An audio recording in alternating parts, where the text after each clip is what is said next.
video, I am going to tell about allow duplicates. What is the meaning of allow duplicates? List object, inside list object, when you are going to add any elements, generally list items are also contain duplicate values.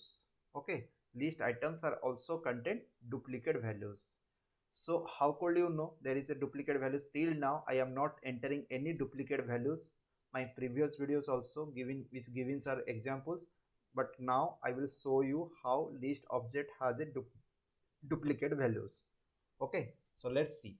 L equal to 1 comma 2 comma 3 comma 4 comma 5. Okay, I will added 5 5 5 5. So here list also has duplicate values. When it is going to be print and accept it, you know that the list is generally accept the duplicate values. Yes, so list here duplicate values.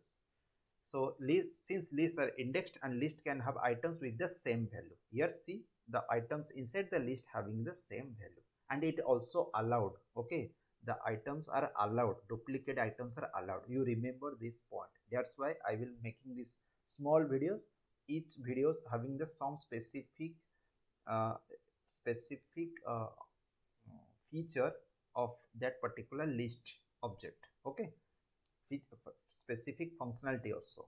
Fine, that's all. Here is not going to be say lots of thing about what is duplicate, and you understand how the duplicates the thing means all the items you can take multiple number of times. That is a integer, if there is a float, if there is a character, if there is a string, whatever. Okay, there is also complex. So inside the list here is simple given as a duplicate values and print that duplicate values. Okay, that's all. If you have any doubt, go through the comment box, type there, and please like and share this video and click on the subscribe and bell icon. When I'm going to upload any future video, you will get the notifications. Thank you.